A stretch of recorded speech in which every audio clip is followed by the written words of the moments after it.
The year's almost over, and for those of you who haven't caught up on all our 107 Facts videos, have no fear. We've got the cheat sheet right here for you. The most interesting facts we've found this year, all combined into one video. Hey, I'm Adrian with channel Frederator, and even if you've seen most of our 107s, this is an animation refresher you don't want to miss. We've got the best facts about Adventure Time, Toy Story, Shrek, Family Guy, Bob's Burgers, Regular Show, Ed, Edd n Eddy, Robot Chicken, Powerpuff Girls, Jungle Book, One Punch Man, Studio Ghibli, and many more. So get ready, because this is the 107 most interesting facts of 2016. Let's get started. Fact number 1. We Bare Bears creator Daniel Chong got his degree at the prestigious California Institute of Arts, and he was certainly part of an impressive crew. Pendleton Ward, Adventure Time, J.G. Quintel, Regular Show, and Pat McHale, Over the Garden Wall, were all attending Cal Arts around the same time. Number 2. The concept of We Bare Bears first arose when Chong was in the library trying to make his girlfriend's niece laugh. This may make him a hero for going above and beyond to impress his girlfriend. Number 3. Chong's appreciation for bears began during his time living in the Bay Area. Specifically, he lived near UC Berkeley, whose school mascot is, you guessed it, a bear. Number 4. This influence also led Chong to set the show in San Francisco, and the city's skyline is prevalent throughout. Even the forest the bears live in share many characteristics with the areas outside San Francisco. Number 5. Craig McCracken, creator of Foster's Home for Imaginary Friends, got the idea for the show when he and Faust adopted a pair of Labradors from an animal shelter. They kept wondering what the dogs' lives were like before they adopted them, and how it came to be that they were in the shelter, and McCracken got carried away with the idea. Number 6. McCracken also created the Powerpuff Girls, and there are actually 2 major Powerpuff references in the Foster's pilot. In the tag,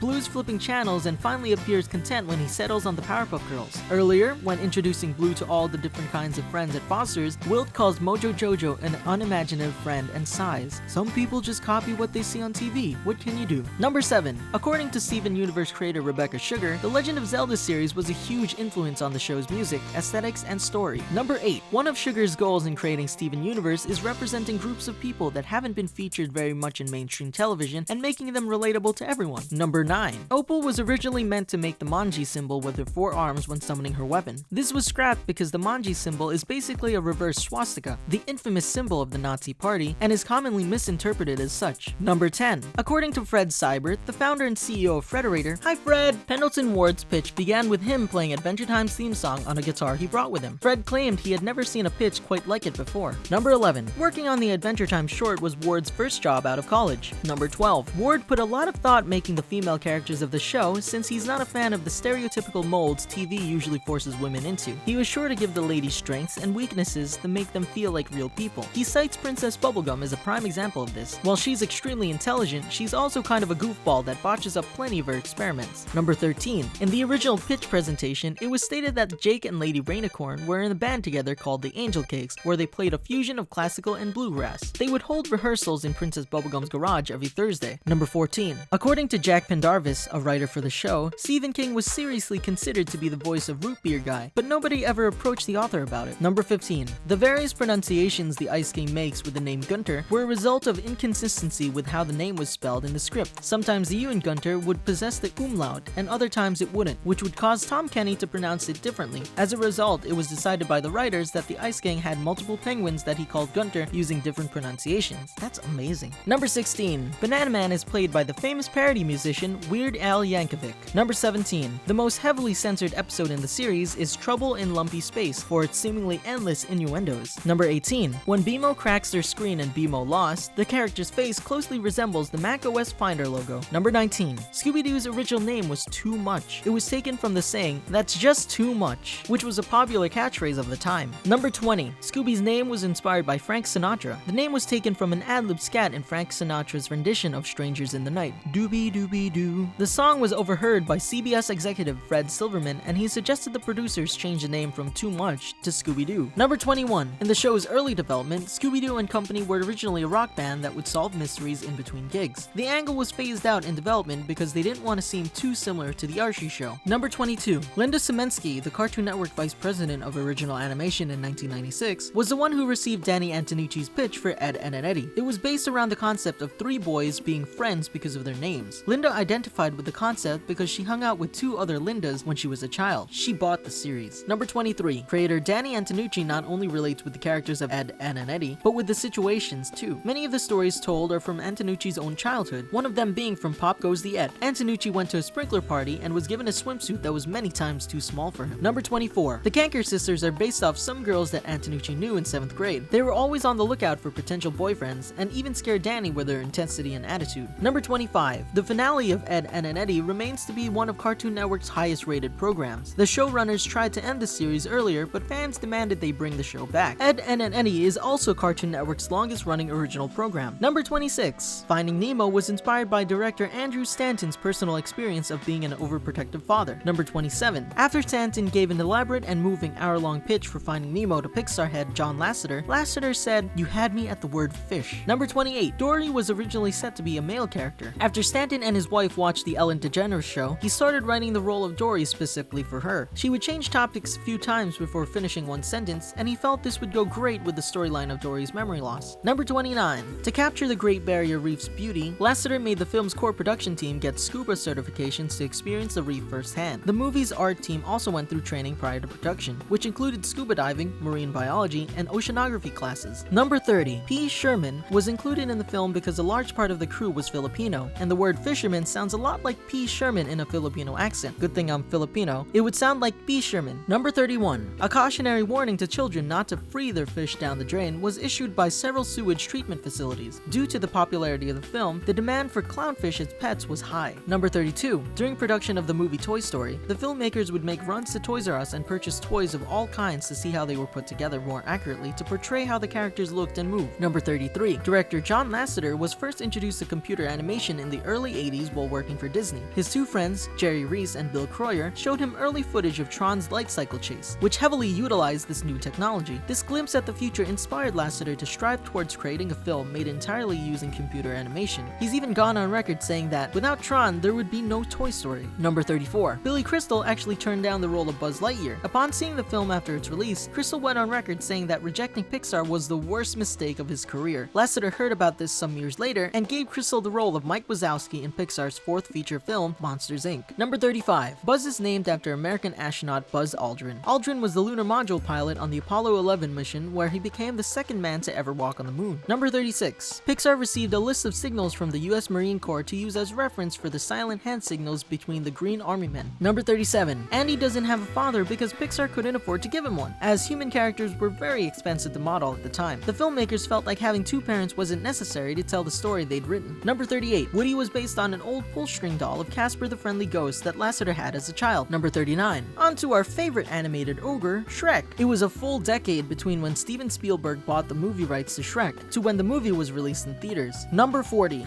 Spielberg originally had Bill Murray and Steve Martin in mind for the parts of Shrek and Donkey. Number 41. Chris Farley was originally cast as Shrek and had even completed as much as 80 to 95% of his dialogue before he passed away in 1997. Number 42. This was at first unknown to Mike Myers, and he stated that they didn't want him to know, saying, "I was working on the movie and I looked at the maquette of Shrek, you know, the little clay model that they make, and I said, was this offered to Farley? It looks like Chris Farley." He didn't find out he was right until 2012. Number 43. Donkey was modeled after a real miniature donkey in Palo Alto, California Barron Park near DreamWorks. His name is Perry and he was born in 1994. Number 44. The first episode of The Boondocks aired November 6, 2005 to a record-breaking 1.5 million viewers, which Adult Swim had never before received for a premiering series. Number 45. With a license fee of approximately $400,000 per episode, plus marketing, The Boondocks became the most expensive show that Cartoon Network had ever produced. Number 46. On to SpongeBob. When pitching SpongeBob SquarePants to execs, Steve Hillenburg, the show's creator, brought in a terrarium with models of the characters and set the pitch to Hawaiian music. Nickelodeon exec Eric Coleman said that the presentation was pretty amazing. In fact, the execs immediately wanted to see it again, both because they liked it and it was unlike anything they'd ever seen before. Number 47. It takes about 9 to 10 months to produce one 11-minute episode of SpongeBob SquarePants. Number 48. The crew initially struggled to find stories for season 2, since they had used up all the scenarios in the show's pitch bubble for season 1. A group of writers took a field trip to the beach for inspiration, but the day was so overcast and cold that everyone stayed in their car. Needless to say, not many ideas were generated that day. Number 49. Bleach artist Tite Kubo draws an astonishing 19 pages of the manga every week. It's also the reason why battles happen often in the sky, so it makes less environment to draw. Number 50. To crank out that much art, Tite Kubo needs music. He doesn't often listen to Japanese music as he prefers music from across the world. Number 51. Believe it or not, the inspiration for Bleach came from Kubo's desire to draw Soul Reapers wearing kimonos. Number 52. The Lego Movie was first conceived when producer Dan Lin saw his 5-year-old playing with 2 Lego bricks, pretending they were a spaceship. He thought, wow, what a creative toy. There should be a movie. Number 53. The word Lego is never actually said in the movie. Number 54. The creative team of Zootopia traveled everywhere from Los Angeles to Kenya to gather research on animals. Before they even started developing a story, the team spent a full 15 months studying movement, fur, and behavior. Number 55. While in Kenya, Nate Warner, the director of cinematography for Layout, was bitten by an ostrich, a zebra, and then clawed by a cheetah. He was attacked so many times, the team nicknamed him Nate the Bait. Number 56. The idea to create a city of civilized animals transpired after observing mutual respect among predator and prey around the watering hole. The creators decided that, just like in nature, Zootopia's design would begin around a body of water and branch outward. Number 57. In Full Metal Alchemist, known members of the military, mainly Mustang's unit, are named after some type of mid-20th century military aircraft, including P-51 Mustang, E-2 Hawkeye, FJ-1 Fury, M28 Havoc, and KI-84 Hayate. King Bradley, on the other hand, is named after the M2 Bradley, an infantry vehicle. Number 58. Rudyard Kipling, the English author of the original Jungle Book series, was quite the celebrity of his time. Shortly after the release of the second Jungle Book, he became the highest paid writer in the world. An intense falling out between Kipling and his brother-in-law was front-page caliber news across America. Kipling was so embarrassed by the coverage that he moved to England. So yes, the paparazzi was just as big of a nuisance in the early 1900s as they are today. Number 59. The first live-action adaptation of the Jungle Book predates even Disney's animated classic. In 1942, Zoltan Korda directed the first big-budget adaptation of Kipling's story. The production utilized over 300 live animals collected from various zoos and farms, making the film highly ambitious for its time. Number 60. The song Trust in Me was originally written for Mary Poppins under the title Land of Sand. It was scrapped in favor of the Jolly Holiday sequence, which we can all agree is pretty much the opposite vibe. Number 61. The Shermans wrote the Vultures Quartet, That's What Friends Are For, specifically for the Beatles, and were turned down flat by John Lennon, who didn't want to do an animated film. But then again, Yellow Submarine only came out a few years later, but they didn't voice themselves in that animated film either. Number 62. Because of the Beatles' aspirations, That's What Friends Are For was originally written to be a rock song. The Shermans retooled it to be a barbershop quartet after it was clear the Beatles were out. Number 63. Baloo was actually supposed to have a much smaller role, but when Harris came to audition for the role, the Disney crew asked him to improvise a few lines. They loved Harris's off-the-wall performance so much that they once again rewrote the entire movie to give Baloo a bigger role. Number 64. Disney's love for Harris extended well beyond the Jungle Book. He went on to voice O'Malley in the Aristocats and yet another bear, Little John, in Robin Hood. Number 65. The Justice League series created a number of original heroes, including Black Vulcan, Apache Chief, Samurai, and El Dorado. If you notice a theme here, it's because Hanna-Barbera was trying to make the group more diverse. A valiant effort in theory, but many critics of the show pointed out that these characters were stereotypical and offensive. Number 66. The Justice League creators took great pains to sculpt the characters so that their powers didn't overlap. After all, the characters were originally not created to work together. To help build chemistry between their main characters, the team decided to jettison each hero's supporting characters so that the League would be forced to interact with each other. Number 67. Pokemon was created by game designer Satoshi Tajiri. Tajiri's adoration for video games began when he cut a lot of high school classes to go play games like Space Invaders. But that's not a good idea, right kids? Right.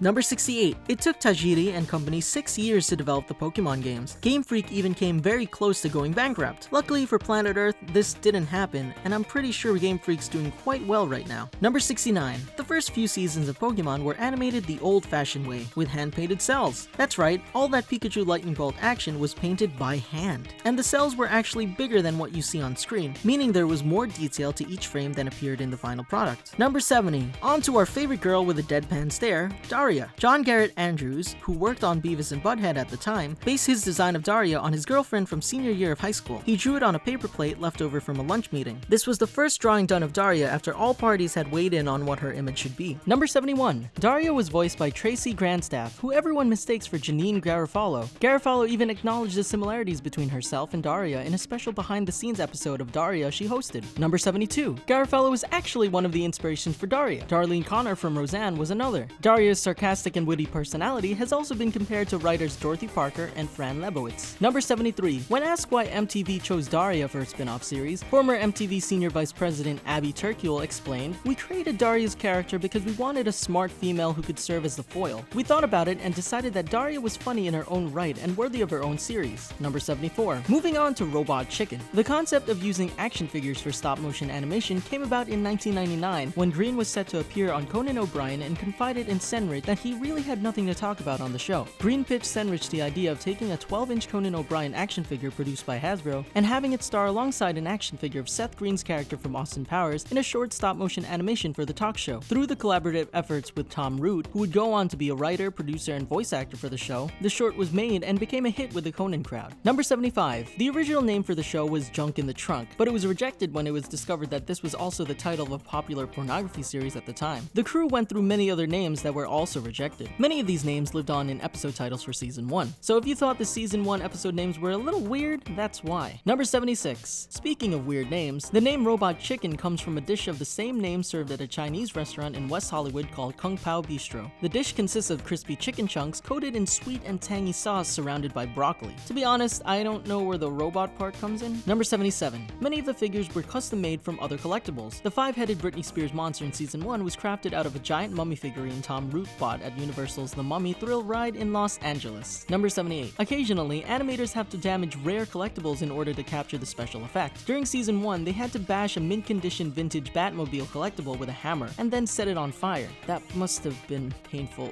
both for the toy collectors and Batman. Number 79. Powerpuff Girls creator Craig McCracken first sketched the girls on a piece of construction paper while he was attending Cal Arts in 1991, but it wasn't for an animated project, at least not initially. The girls were designed for a birthday card McCracken was creating for his younger brother. Number 80. The Powerpuff Girls' designs were based off Margaret Keane's paintings. You know, the ones with the big sad eyes. McCracken picked Keane paintings because he found the paintings funny. Number 81. Their feet was designed to resemble socks filled with wet sand. I guess that's where all the sugar and spice went. Number 82. Blossoms, Bubbles, and Buttercup have no fingers because their original drawing was so tiny McCracken couldn't fit fingers on it. At one point, McCracken tried to give the girls fingers, but it never looked right. He decided that fingers and noses would mar the beauty of their design. Number 83. Finding Dory director Andrew Stanton had the idea for the sequel for a year before he told anyone about it. He was super careful about pitching it because he knew the minute I say 2 words out loud, everyone's going to want it. Number 84. Stanton began to write Finding Dory while in the post-production phase of his first live-action film, John Carter. The director says his mind often wanders when his films reach the post-production phase, and his track record shows this to be a productive habit. Nemo was written in post for Bug's Life, and Wall-E was written in post for Nemo. Number 85. Family Guy time. Quagmire's iconic catchphrase, "Giggity," was inspired by writer Steve Marmol's impression of comedian Jerry Lewis. Number 86. Many of the characters on the show were designed around the voices and personalities that were developed for them, particularly the characters played by Seth MacFarlane. After creating Stewie's voice, Seth felt Stewie sounded like someone that would have an abnormally shaped head, and experimented with many different shapes before deciding on the football-shaped head we know today. Number 87. Mila Kunis was only 15 years old when she first auditioned for the role of Meg. She ultimately got the role because she was one of the few actresses to not ham up her performance with a cartoony voice. Number 88. Believe it or not, the Family Guy writing staff has limits, or at least they try to limit themselves. There's a whiteboard in the Family Guy office detailing topics they shouldn't joke about, or if they do, shouldn't joke about it too often. Number 89. Invader Zim fun fact, some people thought Zim's name came from Sergeant Charles Zim from Starship Troopers, but according to Jonan, his main character was nameless for a long while during the show's development. Zim was actually the name Jonan gave a Tamagotchi belonging to one of his past girlfriends. Number 90. Regular show creator J.G. Quintel created a game that helps the writers and himself think of the episode ideas. The concept is that the writers put a title of an episode in a jar, they pull out a random title, and then work on story ideas based on the title. Number 91. One real-world experience that was inspiration for the show came from Quintel's time working at a movie theater. His 2 managers at the time pranked him by calling the theater and told him in a creepy voice that someone was watching him in the mall. That ultimately was the inspiration for the episode Prank Callers. Number 92. The very first pitch for Regular Show was a drawing of an oversized post-it. The drawing was of Mordecai, Rigby, and Pops running around together. Number 93. Quintel is a strong believer of the power of the post-it note. He suggests that it's the quickest way to see if someone's working well, and if you can get someone to laugh with one drawing, then something's going right. Number 94. The idea for the film Sausage Party came up 7 years ago, while the writers were feeling creatively restrained working on the Green Hornet. They thought it would be hilarious if there was an R-rated Pixar movie, and suddenly started hashing one out for fun. Number 95. It was Jonah Hill that suggested the characters be literal sausages, and that sparked the main inspiration for the story. After that, the film quickly became their passion project. Number 96. Bob's Burgers was originally intended to be about a cannibalistic family making burgers out of human flesh, but was rejected by Fox. The concept of cannibalism led led to the plot of the pilot where health inspectors accuse Bob's family of being cannibals. Number 97. The only female character in the Belcher family that is voiced by a woman is Louise Belcher. Tina and Linda are both voiced by men, but the gender swapping goes both ways. The male Pesto twins are voiced by Sarah and Laura Silverman, who, like their characters, are siblings. Number 98. The daughters Tina and Louise are named for actress Tina Louise, best known as the original Ginger Grant on Gilligan's Island. Number 99. There's an actual Bob's Burgers restaurant in Westminster, California on Beach Boulevard. Check out the Yelp page for some fun reviews. Number 100. On to some One Punch Man. In episode 7 of the anime, the scientists look at a map of the Earth which shows a huge continent shaped exactly the same as Japan's prefecture Saitama, whose capital is the city of Saitama. Boom,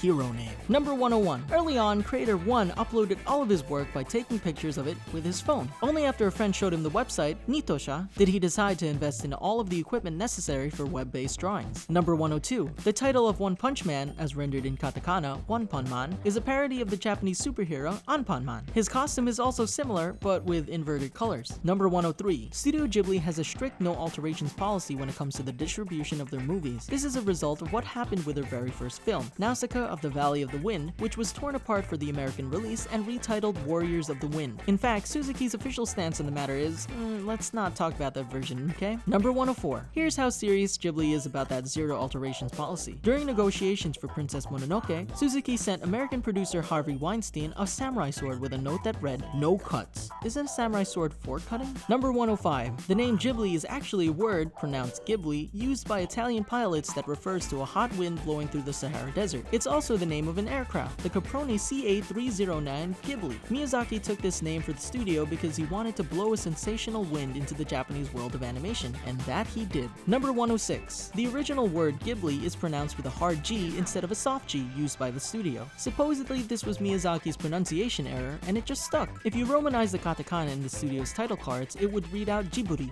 or Djibouti. Number 107. Miyazaki's father ran a company that manufactured fighter plane tail fins during World War II. Hayao became entranced by the process and the way all the parts connected, leading to his love of planes. Thanks for watching the 107 most interesting facts of 2016. Which facts were your favorite? Which animated series and films do you want to see more facts about? Comment below and let us know. And if you like getting more from your cartoons, subscribe to channel Frederator, because remember, Frederator loves you.